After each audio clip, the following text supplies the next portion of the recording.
Good morning students. हम first chapter के सुभाषितानी पाठ में से श्लोकों का अनुवाद कर रहे थे। तो इसके हमारे 4 श्लोक हो गए थे। इसके बाद हम 5वां श्लोक करेंगे। 5वां श्लोक है बेहाहे पौरुषम यो हि दैवम अवलंबते प्रासाद सिंहवत तस्य मूर्धनि तिष्ठन्ति वायसा।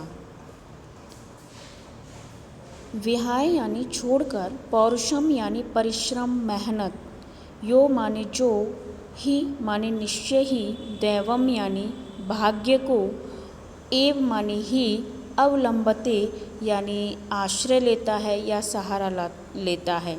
या अर्थात ऐसा कोई व्यक्ति जो परिश्रम और मेहनत को तो छोड़ देता है और केवल भाग्य के भरोसे ही रहता है कि जो होगा सो होगा, जो भाग्य में लिखा होगा वही होगा। अर्थात कर्म और मेहनत को छोड़कर केवल भाग्य के भरोसे ही जीता है, वह व्यक्ति प्रासाद सिंहवत, प्रासाद बोलते हैं महल को, सिंहवत यानी महल के किसी द्वार पर जब सिंह एक मूर्ति के रूप में विराजमान कर दिए जाते हैं, यानी द्वार पर सिंह की एक प्रतिमा बना दी जाती है, तस्य माने उसके, मूर्धनि यानी सिर पर, तिष्ठन्ति यानी बैठते हैं, बायसा अर्थात कोए।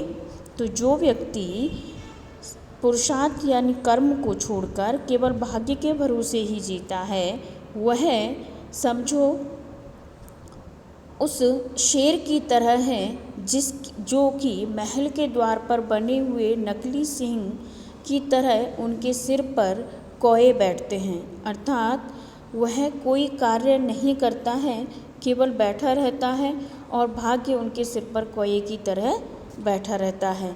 तो व्यक्ति को कभी भी अपने भाग्य पर निर्भर नहीं रहना चाहिए, बल्कि सदैव अपना कर्म, पुरुषार्थ, मेहनत करते रहना चाहिए। क्योंकि जब तक कर्म नहीं करेंगे, कार्य नहीं करेंगे, तो उसका परिणाम और उसका जो फल प्राप्ति है वह भी नहीं होगी। भाग्य पर भरोसा करने वाला व्यक्ति सदैव दिखावा ही करता है, अर्थात वह बैठे बैठे ही सोचता रहता है कि हमें ये मिल जाएगा, वो मिल जाएगा, अर्थात हमें किसी भी अच्छे फल की प्राप्ति के लिए कार्य करते रहना चाहिए।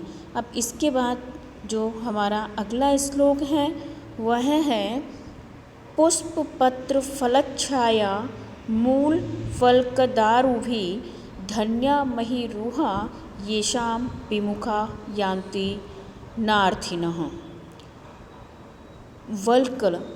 वल्क्ल बोलते हैं पुष्प यानी पुष्प फूल, पत्र यानी पत्ते, फल यानी फल, छाया यानी छाया, मूल यानी जड़, वल्क्ल यानी छाल, जो पेड़ की छाल होती है, और दारुभी यानी लकड़ियाँ।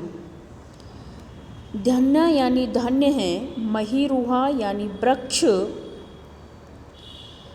येषाम माने जिनके, विमुखः यानी विमुख, यान्ति माने नहीं होते हैं, ना अर्थिनः यानी मांगने वाले।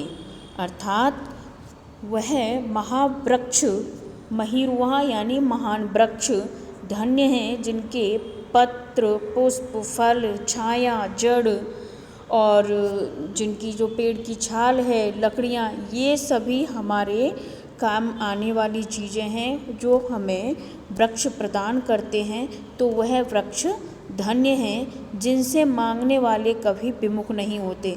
अर्थात धन्या महिरुहा येषां विमुखा यान्ति नार्थिनः।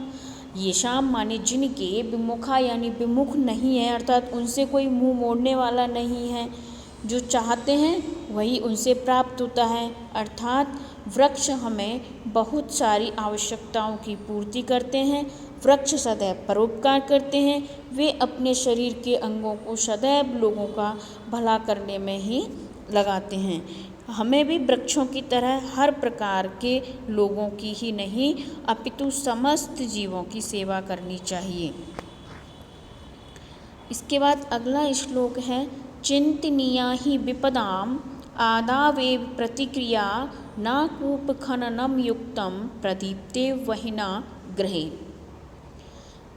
चिंतनीय यानी विचार करना चाहिए, विपदाम यानी आपत्तियों के, परेशानियों के, मुसीबतों के, आदा यानी आने पर, एव यानी ही, प्रतिक्रिया अर्थात उपाय।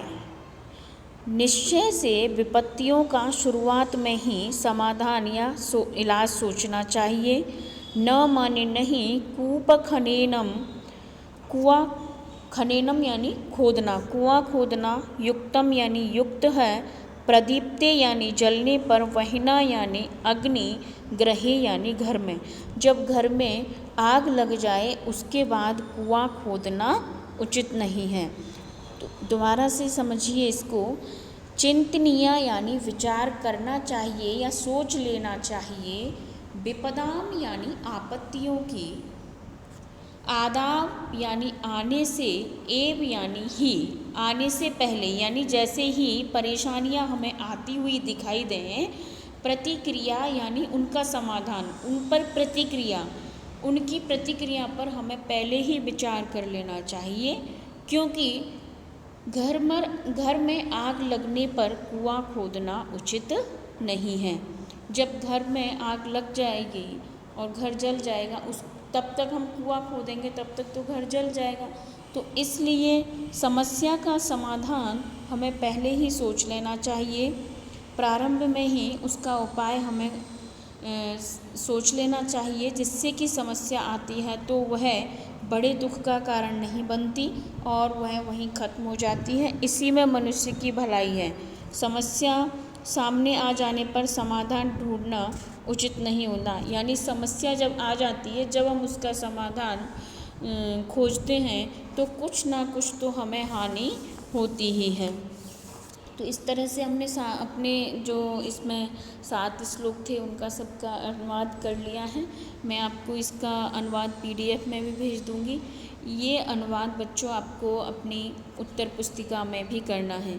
हर श्लोक नहीं लिखना है, आपको हिंदी अनुवाद इसका लिखना है। तो आप उसे लिखिए और जब भी आप स्कूल आएँ तो उसे चेक भी करा लें।